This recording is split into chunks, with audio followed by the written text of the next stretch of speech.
Hey ODU, it's Tracy Conder, your campus dietitian here, and I'm really excited to go over some fabulous nutrition answers to some questions our students have been asking us. And so we have 6 questions today, all about nutrition. All right, so are you ready? The first question is, how do I ensure a balanced, healthy diet? And I love that question because balance is key. And consistency is key. So we want to make sure that the things that we put into place, we can do repetitively over and over.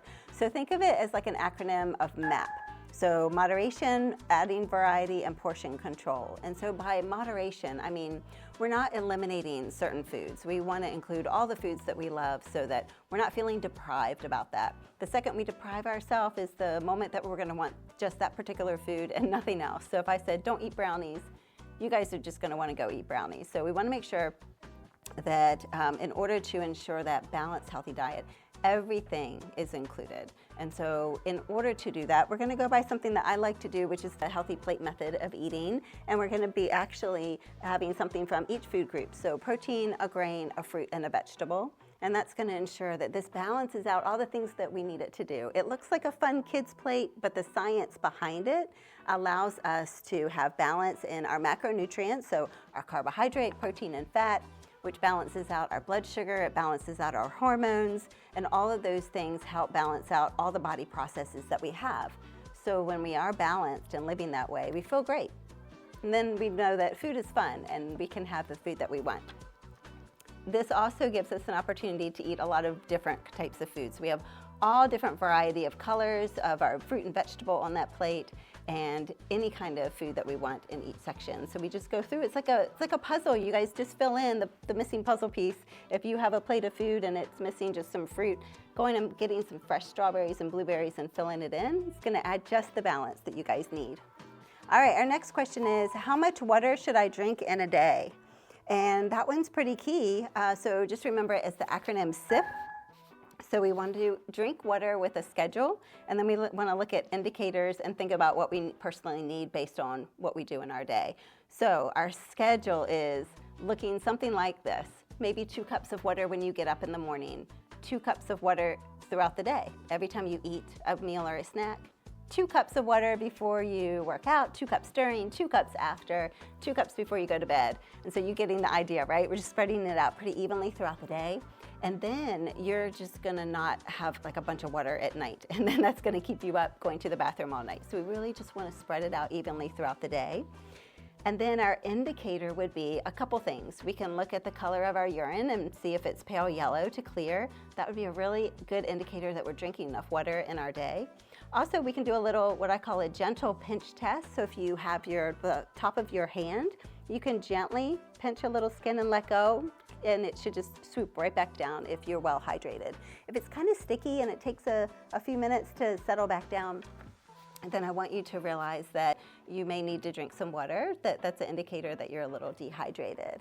Just remember that when you're thirsty, that's an indicator that you're already a little dehydrated. And that can happen with a little bit of weight loss from water. Say maybe you came to the gym and you worked out and you sweat a whole bunch, or during the summertime, you were outside a whole bunch. Just as little as 1 to 3 pounds of water loss can make us feel a little bit thirsty, dizzy, and disoriented. So just a little bit of water loss has a big impact.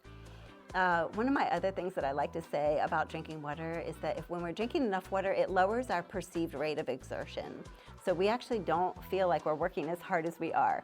So whenever you're having a day that maybe seems a little bit particularly hard or more difficult, drink a little extra water, just like I'm going to do now.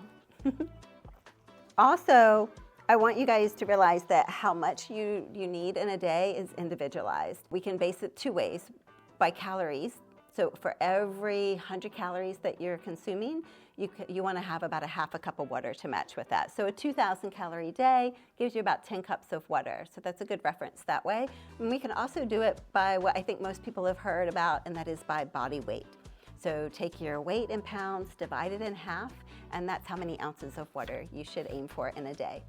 Okay, and that's just basic needs. That's not, again, how much water you might sweat off when you're coming here to the gym and working out. So if you're like me and you just sweat, just thinking about going to the gym, then you might want to weigh yourself before and after you work out, see how much water loss you had, and then go ahead and incorporate that into your workout. So you're going to be exercising and stopping to drink that much water. For every pound that you lose during your workout, you want to drink 2 cups of water. What is a good go-to diet to lose weight? All right, so I always think of FIT as the acronym for this one. So we're talking about fiber, controlling your intake, and then timing. We've talked about balance, and that is like a really good nutrition foundation piece, which is like controlling your intake for sure, because we're actually controlling portion size and the variety of our food all in one fell swoop by following this plate. And it's an excellent diet to follow. And when I say diet, I don't mean a program. This isn't something temporary. I mean a way of eating, a style of eating. And so when we talk about what's the best diet to go to lose weight, we're not necessarily talking about a program more than we are talking about dialing in what are those nutrition foundation principles so that we can go ahead and have success that way. In other words, we're having meal portion control and balance, but we also need to think about overall calories. And so what I love about the plate method is it controls your calories as well. So you're going to be in a slight deficit for weight loss. Notice the foundation doesn't change, whether you want to lose weight or not. The foundation remains the same. This is where it varies. So we want to make sure that we're in a slight calorie deficit, just maybe 300 calories less. We don't need to go 500 calories less or 1,000 calories less. That's too much for our body. We want to make sure that we have all the energy that we need during our day. And so we just want to take a little bit of calories off. Prioritize protein so we're not just losing any weight. Some people tell me, they're like, Tracy, I want to lose weight. I don't care if it's muscle or body fat or water loss. I just want to lose weight. Well, that's not necessarily the healthiest way to lose weight. We want to make sure that we're losing body fat, maintaining our muscle, and we're not getting dehydrated. We're just really going to focus on that nutrition foundation principle of filling the plate, a slight calorie deficit, which means maybe we use a slightly smaller plate. This is about a 10-inch plate, but maybe use like an 8-inch plate, like a luncheon size plate. You're still filling up all 4 quadrants. You're not eliminating any food groups, and we're not going really long periods of time without eating. We're actually going to start eating within 2 hours of getting up in the morning, eating every 3 to 4 hours throughout the day, and then stopping about 2 hours before we go to bed. And so that way we've covered all the bases. We're not going to really long periods without eating. The minute we do that, we don't get that balance anymore that we talked about before, and so that's going to make us a little bit hungry. We don't want to go long periods of time without eating. We want to keep fueling our body, and having that variety of food is going to help satisfy us. So by eating by the plate method, we're going to be having a lot of fiber as well, and that's going to fill us up and keep us satisfied in our day. So think fiber first there when I talked about FIT, which was fiber, intake control, and timing. When we eat enough fiber, that goes into our stomach. The soluble fiber that we eat, like found in oats, is going to swell up, and it's going to make us feel full and satisfied. And then after that, it's going to go in our intestines and travel through. And I always say fiber is like a personal trainer for your gut system. It's going to go punch up against the walls around our digestive system as it goes through and keep everything nice and strong and healthy. And so it's just going to make us feel great. And so when we eat fiber first, we also need to think about how much we're having. So when we think about fiber, I want you to think of at least 25 grams of fiber a day for women and 38 grams a day for men. That goal is something that I want you to inch your way towards. Please do not go out after you hear this and chug something that has like 25 grams of fiber in it that you can find. I want you to ease yourself into it. So count how many grams of fiber you have right now for the day. Maybe you're at kind of like, I think the national average is somewhere around half of the need, somewhere around 10 to 15 grams a day. So that may be where you are. So bump it up by a couple for a few days. Go to 16 grams, then 18 grams, then 20. And then before you know it, in a few weeks to a month, you're gonna be at the 25 to 38 grams of fiber that you need in a day, okay? Can I have caffeine? Well, In college, I think I see half of y'all out there with a cup from Starbucks or a Celsius or something every day. So the answer is, thankfully for you guys, it's going to be yes. Yes, of course you can have caffeine. It's not something that I would want you to ever feel like you have to eliminate. Remember what I said answering one of the other questions is we don't want to eliminate foods because then all you're going to think about is that food. So I'm not going to tell you not to have it. The recommendation is no more than 400 milligrams in a day. Now, if you have any special needs for like a health condition, we're going to go down to 200 milligrams in a day. That's still enough for like one of the Celsius that has about 200 milligrams or a couple of the coffees that you might get at Starbucks here on campus. Plenty of room for those, at least one a day. If you can go up to 400 milligrams in a day, then you might be able to get away with 2. But my recommendation is stick with 1, and here's why.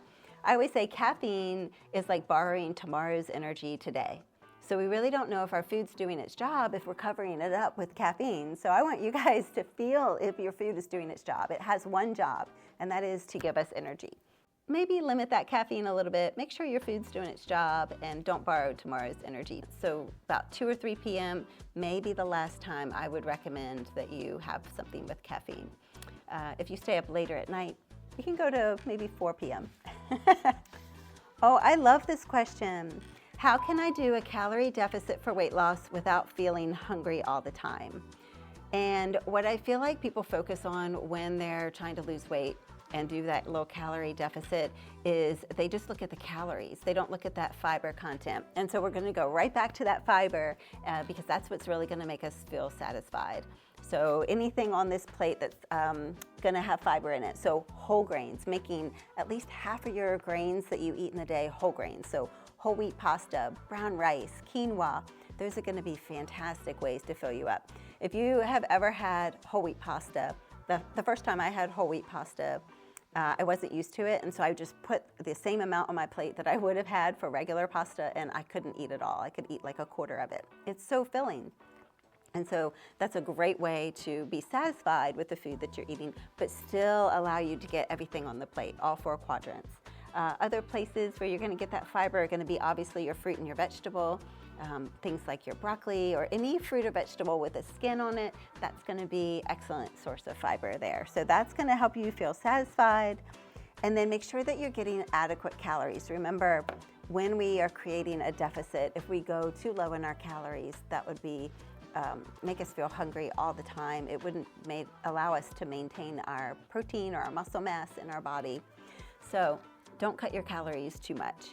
The timing of the meals, again, we want to be eating every 3 to 4 hours throughout the day. So when we are thinking about a calorie deficit, this is not a time to see how long we can go in between meals. It's not like, oh, I want to eat fewer calories, so now let me go from noon till 8 p.m. without eating something. We actually want to eat a little less and eat more frequently throughout the day. Another great question that we had today is, how do I prevent afternoon tiredness after eating lunch?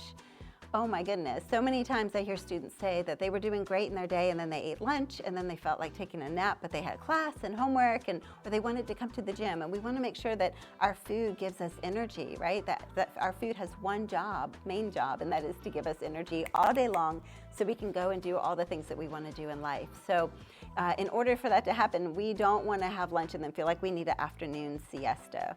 So one of the things that you can do is balance your food. Make sure you have a protein, a good protein, a complete protein that has all the amino acids in it. So some type of meat product, even quinoa has all of the amino acids in there. And so that's going to help us feel really full. And then some healthy fats like avocado, walnuts, almonds. Those have our omega-3 fatty acids to give our brain a little boost for the afternoon. But also we want to prevent energy crashes, and we can do that by including fiber-rich foods. And our fiber is going to help stabilize our blood sugar and keep our blood sugar from going really high or really low throughout the rest of the afternoon into the evening. So that's another key point. Also, dehydration can make us feel very fatigued. And so sometimes I actually ask students who come and they say, Tracy, I ate appropriately. I still don't understand why I'm still having that afternoon slump and feel like going to sleep in the afternoon. Besides maybe not getting enough sleep the night before, possibly you could be dehydrated. So make sure that you're drinking enough water throughout the day, adding a couple cups maybe in the morning time or at lunchtime with your food can help hydrate you. And then maybe taking a quick walk or a stretch, that can kind of get you up and going. If we just eat our food and then take a nice, gentle, easy walk, then that can help with digestion and get us on our feet and moving around and feeling a little bit better. Portion control is also key, so make sure that you're not having like a huge meal. Something that your body can process a little bit easier is by following the plate method. And I want you to notice that each section of the plate is about a fistful of food, so 1 cup of food in each section. That's an appropriate amount of food. So sticking with something just like that is going to make you feel great and not tired in the afternoon. So that's what I have for you today. These are excellent questions. Thanks for watching. Let us know in the comments other topics that you might want to hear. And until then, live well, learn well.